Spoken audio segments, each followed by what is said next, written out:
Welcome to Parenting Teens with Dr. Cam, where we tackle the challenges of raising teenagers without the drama. I'm your host, Dr. Cam. Let's get on with the show. The new digital SAT stressing you out more than your teen? Feeling lost in the college admissions scramble? Forget the worry and listen up. In this episode, we're going to crack the code on the all-new digital SAT. We're joined by the amazing Dr. Shaan Patel, founder of Prep Expert, the company that's helped over 100,000 students conquer standardized tests and land in top colleges. Dr. Patel is also a Shark Tank success story with over 20 years of experience cracking the SAT code. Dr. Patel will break down the digital SAT, college admissions in 2024, and your teen scholarship options. Get ready to take notes. I know I'm going to because I have a teen going into college too. So Dr. Patel, welcome to the show. Hi, Dr. Cam. Thanks for having me. Happy to be here. Absolutely. So there's so many questions I have, including Shark Tank, which I love. But let's just start with your backstory. How did you get into college admissions and testing? Yeah, great question. So I had never thought I would be the owner of a test prep and college admissions company. That was not in the game plan. What happened is I kind of stumbled into it through my own experience. And so what I mean by that is, I was probably like many of the students and parents listening to this podcast. I was a really good student in high school, but I was not a very good standardized test taker. Mm, I, I had a lot of test anxiety. I didn't know the first thing about test preparation, college admissions, scholarships. And in the first SAT I ever took, I barely got above average. yeah. And so I spent hundreds of hours in the library studying for the SAT. I was able to raise my score from average to perfect. So my score actually increased 640 points. And so that, Dang. yeah, so that opened up a ton of opportunities for me. I got into some of the nation's best universities, got a $500,000 in college scholarships, got some great awards. And, when I got to college, I really wanted to help other students improve their test scores the way that I did it. I had some unique test prep strategies, insights, and study methods I wanted to share with students. And so I put together a book proposal, pitched it out to 100 literary agents and publishers about the first SAT prep book that was by a perfect score student. Unfortunately, I got 100 rejections back. Yeah, I think if anyone knows the major publisher route to publishing, it's a difficult one. Yeah. And so, I ended up taking all that material and curriculum, starting Prep Expert, and in the very first 6-week SAT course that I ever taught, my students had an average score improvement of 376 points, which is equivalent to taking a student from the 50th percentile and placing them in the 90th percentile. And so, of course, I had parents and students who wanted more courses. I began training other instructors to teach my curriculum. And the rest is really history. Over the past 13 years now, we've helped over, as you mentioned, 100,000 students improve their SAT and ACT scores, get into top colleges, but most importantly, wins over $100 million in college scholarships through Wow. Prep Expert, SAT, and ACT courses and college admissions consulting. You have piqued my interest as a mom of a junior who is looking into expensive colleges and who also struggles with standardized testing. So let me ask you, first of all, how important is it that kids take these tests? Because not all schools require them now. Yeah, there's been a lot of confusion over the past few years on whether students should take the SAT or ACT because of test optional college admissions policies. And there are really three major reasons that your students should still take the SAT or the ACT. The first is even at test optional colleges, um, many studies have now come out that show that students who submit a test score are often accepted at higher rates. Now, that Mhm. shouldn't be the case, but that is the case when you look at the data. Yeah. Oftentimes, the acceptance rates are actually two to three times higher. So it gives your student a significant advantage immediately. And one of the major reasons for that is because of all the grade inflations that's in the high schools now. Now 47% of all high school students graduate with an A average. So it's really hard to tell students apart. So it really helps differentiate them, even at test optional colleges.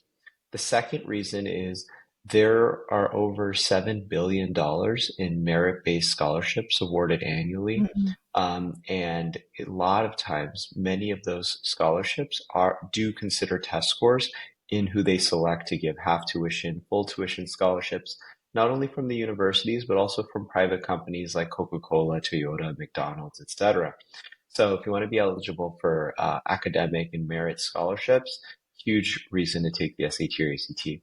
And then the third and the biggest reason is many top universities over the past few months and even years have started to reinstate SAT and ACT score requirements. So if you look at places like Harvard, Yale, MIT, Dartmouth, Brown, Caltech, even University of Texas at Austin, Georgetown, all Georgia public universities, tons of universities in Florida. So there's a major resurgence of standardized testing requirements, which you don't want to end up your senior year and find out that your dream university now requires the SAT or Yeah. ACT and be scrambling. Why is there a resurgence? Why is it coming back? Yeah, so one of the major reasons coming back is the grade inflation. I think that Okay. these universities are getting bombarded with applications, and when you're a University of Texas at Austin or Harvard University, and you're getting 50,000 or even close to 100,000 applications, it's really difficult to tell the difference between students if you only have a GPA or extracurricular activities. And what's interesting about extracurricular activities is the research is finding that so like if you look at why Harvard, Yale, Dartmouth, they all publish, and what's interesting is that there was a common thread that said, when we removed test scores from our admissions policies, we actually found that it favored wealthier students more. And the Wow. reason for that is because what are you going to value more? I think Yale said this when, and I'm paraphrasing here, but in Yale's blog basically said, if you value extracurricular activities more, who can afford the best extracurriculars? Starting nonprofit organizations, playing sports like lacrosse and water polo, volunteering overseas. It's typically not going to be an inner city student who is going to be, taking the SAT for $40. Yeah. Right, exactly. And even like preparing for it, I think there's always an imbalance, right? And I think that equity is a big issue in that. So I like that they're trying to find more equitable solutions for it. But that's going to, I think, constantly be a struggle. What are we seeing? Okay, you look like you have a Oh response yeah. to that, so I want to hear Yeah, it. yeah, yeah. Because I'm sure many listeners are thinking, well, test prep is unfair because of the cost of test prep. And I think that's a fair point, but I think there's been so many free and low cost resources now that allow any student who has the discipline to study to raise their scores. So if you look at things like Khan Academy, College Board, free practice test, even I, the owner of a test prep company, have book called Prep Expert Digital SAT Playbook, which you can get for I think $9.99 on Yeah. Kindle. So you can learn elite test prep strategies for very low cost and apply yourself. Now, obviously, if you're having a one-on-one tutor, often does cost a little bit more. But I'm a good example of a student who just went to the library. I didn't pay a whole lot for test prep resources, just books really more than anything, and sat down and took the discipline to raise my score. So I think that's a little bit more equitable than valuing extracurricular activities, which a lot of times those cost far, far more than any test prep course or tutoring. That's very true. You said discipline a few times, and I think right there, that word is worrying parents because I think that's one thing that a lot of parents struggle with is getting their kids to be disciplined enough to want to study for this, which is why sometimes it helps to have that outside accountability. Do you have any suggestions for people like that. And then I want to get into the digital, but just in Yeah. terms of encouraging kids to be disciplined. Yeah, huge. I have so many strategies in our courses and our books that are just around self-control, delayed gratification, and discipline. You would never think it's a strategy in a test prep book, but it's so important to turn off the technology, get rid of the TikTok, the social media, turn off the internet.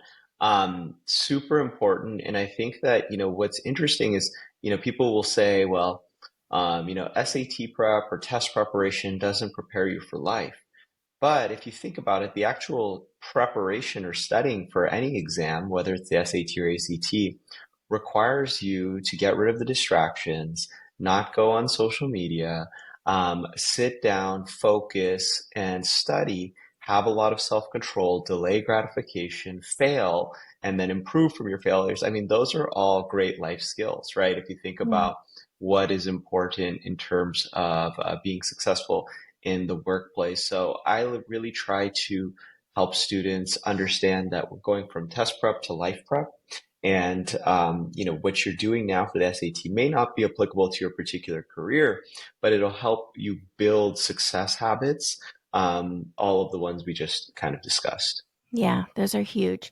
So let's talk a little bit about the digital SAT. What is changing now, and what do parents need to know about it?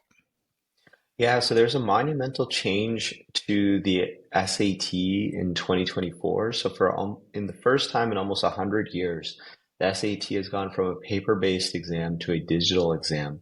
Now, many parents and students are thinking, no big deal. It's just the same test on a computer, but that's not true. So there's a lot of content changes, format changes, Mm. and new question types. So students really need to get familiar with this new digital version of the test. You've got to take practice exams. You've got to learn new strategies. And unfortunately, all the materials from 2023 and before that aren't that relevant anymore because, Mm. just to give you I can give, would you like me to go into the exact kind of changes? Yeah, please. Yeah, so I think that parents and students will be very pleased to hear that this new digital version of the SAT is the most student-friendly version of the Mm. SAT ever created. What do I mean by that? Instead of it being a 3.5 hour exam like the paper-based one was, it's now a 2 hour and 14-minute exam. Instead of it being 150 to 200 questions like the paper-based SAT, it's now just 98 questions. The math section, you can now use a digital calculator on all Mm. question types. Previously, there was a no calculator section. On the writing section is now combined with the reading section. So you don't have as many sections and you have fewer questions related to grammar. There's no essay. On the reading section, it's amazing. They got rid of obscure vocabulary. I don't know. I'm sure all parents remember all those really difficult vocabulary words we had Yeah. to know for the SAT. So that's gone. On top of that, the passages are no longer these long passages that are 500 to 750 words. They're just 100 words on average. So, it is already a welcome change for parents and students. Now, I do want to be careful though. I say it's student friendly. I don't say it's easy. Easy, right? And the reason that it's not easy is because the digital SAT and not the biggest change really is that it's now an adaptive test, which means that the questions will get harder or easier depending on how well your student on the module twos, depending on how well your student does on module ones of math, reading, and writing. And so those last few questions do tend to get quite difficult to test the upper level of your the upper level of your student's skill or ability. I imagine that goes into the grade then or the score, because if you're getting more difficult questions rather than easier questions, how does that impact your overall score? Yeah, so it's actually a really good thing if you're seeing more difficult questions because the baseline, even if you get many of those wrong, of your score is still going to be higher than a student who saw the easier questions. And so it's curved fairly from what we've seen, at least on the first couple administrations with our students. But there is a bit of a harsh curve because, as I mentioned, there's only 98 questions. So there's less room for error if you're really Mm. looking for those top scores or those 99th percentile scores. Yeah. So, how do you recommend kids prepare for this test? What are some of the key things they need to know? Yeah. So the biggest thing is first getting familiar with the new question types, format, and content. So the way you do that is download the Blue Book application. So that is the official testing application by the College Board. They have at least 6 practice tests, at least of this Mhm. podcast recording, and they continue to release more. So you'll have a lot of practice material, hundreds of questions just through that. But I always tell parents and students it's not enough just to practice with College Board questions. You also need to learn strategies, techniques, Mm. and tips to ace the exam. So for that, I really obviously recommend my company, Prep Expert. And so for that, you can go to prepexpert.com. We offer SAT courses and books where your student can learn hundreds of strategies that I use myself as a perfect score student, and that we have 99th percentile instructors who teach your students these ways to kind of crack the test and read passages and answer math questions in kind of unconventional ways that you wouldn't learn in a typical high school classroom or with Khan Academy. Now, I know this is part of your program, but would you be willing to share like one or two of those little tips that Oh, we would not know definitely. about? Yeah, definitely. So, one of the words that's always incorrect on the grammar section, this is a really easy one to share. That's why I'm going to say it on a podcast because I think people will remember it. But one of the words that's always incorrect on the grammar section of the SAT or ACT is the word being. So BEING. And so if your student sees that word on a grammar question of the SAT or ACT, you should automatically mark that as an incorrect answer. And the reason for that is because the being actually creates passive voice constructions rather than active voice constructions. I'm not going to get into the difference between passive voice and active voice right now, but if everyone just wants to remember, the word being is always incorrect. So that's for the grammar section. Now, for the reading section, there's another word that a lot of people probably know, which is the word always is always incorrect. And the Hmm. reason for that is because always is a very extreme word. It's very rare that something can always be true, especially when you're trying to defend a passage-based reading question. So look out for always on the reading questions and being on the writing questions. I wish I could share a math strategy, but those are a little bit More difficult without a complicated. visual. Yeah. So I want to ask you, Sean, if your child, and I'm asking for a friend, if your child is not the strongest student, but has great work ethic, but is not the strongest student and definitely struggles with exams, can they improve learning these skills, their SAT scores or ACT scores? And can that help buffer maybe if their GPA isn't stellar? Yeah, those are probably my favorite students to work with. Um, I'm so sending my daughter over right now. No, absolutely. I mean, that's what, we've had thousands of students over the years who are, their GPA's okay, but then we just help them crush the SAT or the ACT. And usually they're not good standardized test takers. They're below average usually starting. But that also means that they have the most room for improvement. So we've had Mm. students improve 1,000 points, 800 points, literally go from, you know, uh, uh, 800 to 1,500, things like that. Like really, really amazing score improvements. Now, to your point, it is up to the student to have the work ethic to do the exams, to come to class, to do the Yeah. homework, etc.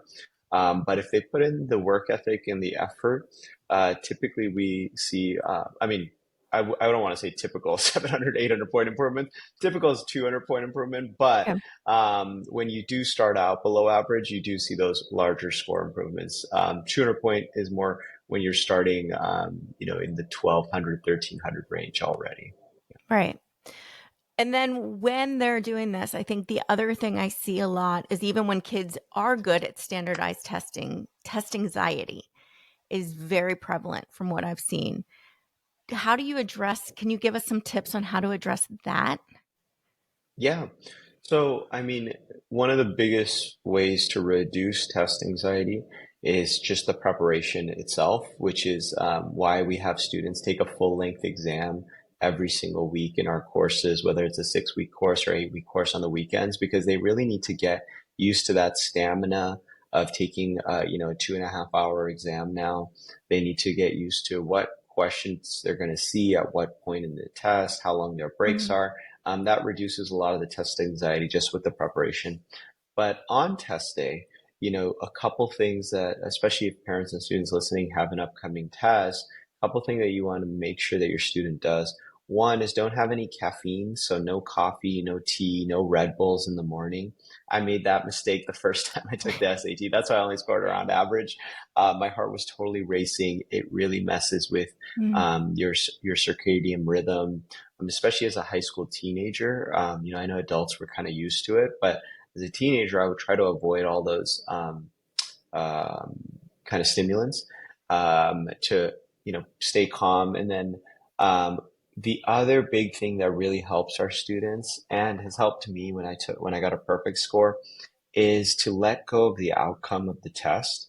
mm, So everyone kind of focuses on what's my score going to be? What's my score going yeah. to be? It's going to have an impact on my college or my scholarships, etc.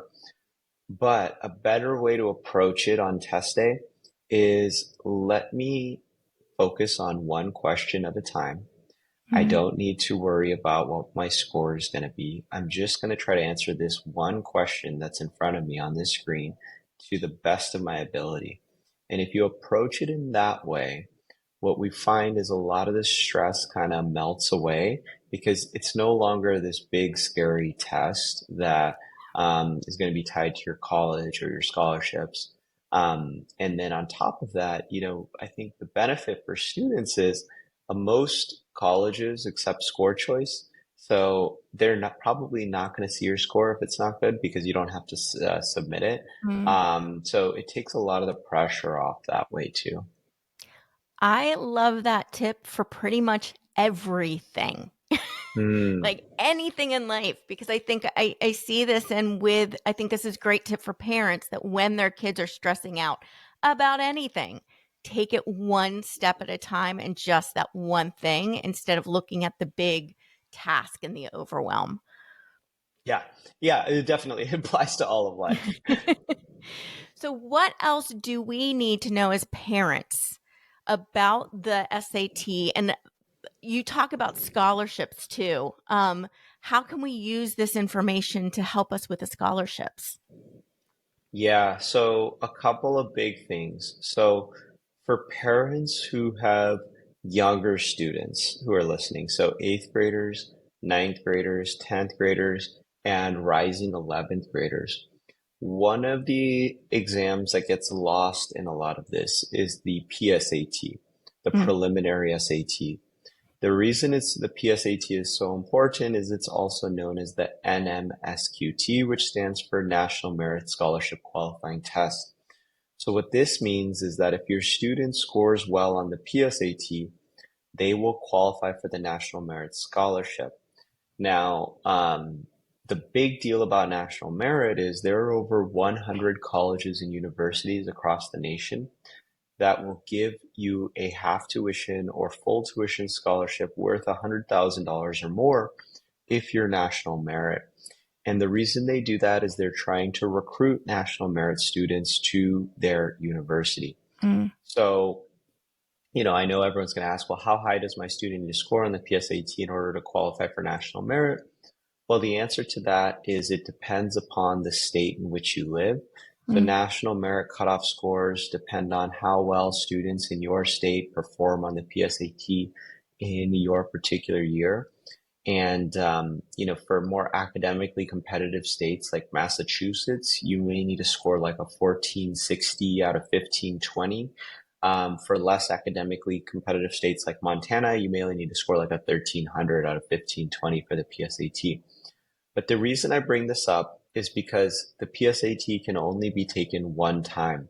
It's not like the SAT or the ACT that you can have multiple attempts at it. The PSAT, you can only take it in October. Well, it's not always October anymore, but it's in fall of your junior year, usually October. So Mhm. fall of 11th grade. So, if your student studies for the digital SAT, it will actually help them with the digital PSAT because these exams are nearly identical now in the digital format.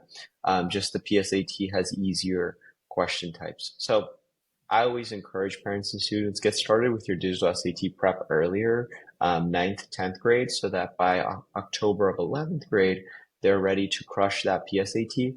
And literally, they could earn $100,000 scholarships with 1 2 hour and 14-minute exam, which isn't even the SAT or the ACT, it's the PSAT. That's amazing. And it gives them some insight into what their strengths are and what they need to work on when it comes to the SAT too. Because I imagine there's a lot of unknowns when it comes to that.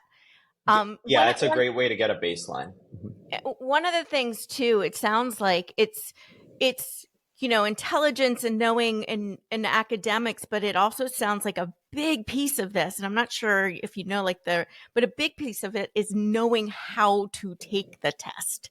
Like, Oh, how yeah. much would you say is the academics and knowledge and just the smarts, and how much is it the preparation and learning to take the test? Oh, it's probably 80% how to take the test and Mm. 20% the knowledge and information. Um, you know, this is what I see typically, and this was my case too. Is most students are pretty good in their high school math and English classes. They're A's or A and B students. But when it comes to standardized tests, they're usually scoring around average or just below or just above it. There's very few naturally good standardized test takers. Mm. And, I think it's just the way that information is presented, the way the passages are presented, the way the math questions are worded. It's a little bit different than what you would encounter in your typical high school math or English classrooms. And, I don't fault math or English teachers for not teaching towards the test. It's not their responsibility to help you ace these exams, but it is the student's responsibility and the family's responsibility to make sure that, this is the first assessment of probably many in your students' lives that's really going to impact them, especially if they're planning to go to grad school. You'll probably encounter the MCAT or the LSAT or the GRE or the GMAT. There are other major exams coming. So it's in your best interest to learn how to do these first ones well so that if you do take future ones, you're well prepared as well. That's great. Now, there's parents that I know are listening going, I want my child to do this. I want my teen to do this. And their teen is just not sold on it because they're burnt or they just don't know what they want to do. Do you have any, as somebody that was motivated to do it, do you have any advice to parents on how to help kind of trigger that motivation in their kids? Because we know it's got to be intrinsic. It can't be us pushing them. I don't imagine is going to be as successful. That's a great question. And it's funny, I have a strategy in our Prep Expert courses and books called Harness Self-Motivation for our students. And, what I describe is, or what we teach our students is, your parents are an external motivator. And external motivators are great, but they never work as good as internal motivators. Mm-hmm. So how do you develop that internal motivation to want to study for the SAT or the ACT? And what I tell parent or students in our courses to do is to identify your why. Identify why you want a high SAT score or ACT score. No one wants a high test score just to have a high test score. You likely have some other reason. You either want to get into a particular college, you want to win some scholarship amounts. Maybe you want to win, $100,000 in scholarships or get a full tuition scholarship. Maybe you want to qualify for college athletics. I know my why when I was in high school. People always ask me like, why did you study hundreds of hours in the Yeah. library? My why was actually to get into these competitive medical programs. So they were Mm. known as what's called they still have them. They're called BS/MD programs. they all have very high average SAT score requirements.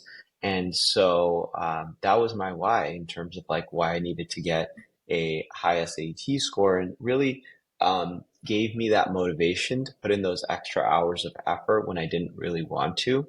And it ended up, I think if I didn't have that why, it would have been very difficult to sit in the library with those SAT books and those SAT exams and study for the test. So I would say help you, to answer your question for parents, help your student identify their why. Like, is it a college? Is it a scholarship? Is it a college athletic program, some grad program, or some other reason?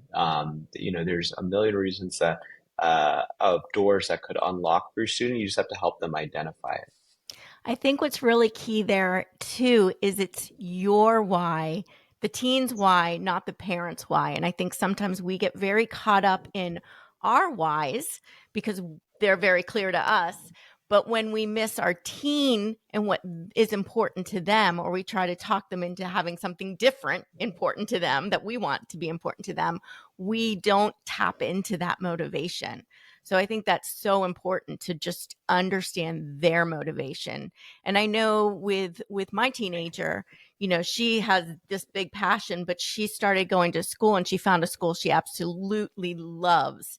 And so that for a child who loves school but is not a studious student, that tapped into her motivation big time. And she's like, now she's on it.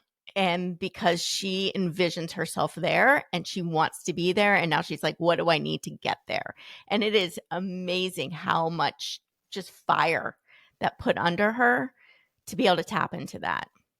Yeah, I think that's really important is really to visualize, like you said, visualize what your future life is going to be like. So I actually have the students at Prep Expert write down not only the exact score they're going to get, but what college they're going to get into, how many scholarships they're going to get, so that they can really feel a sense of accomplishment before it even happens.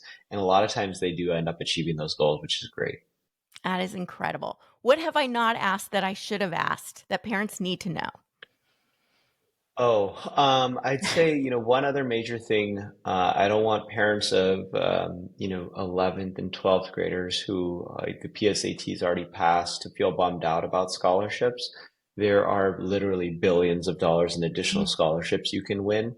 What I would tell parents and students, one of the biggest mistakes that I see high achieving parents and students make and families is they only apply to Ivy League universities.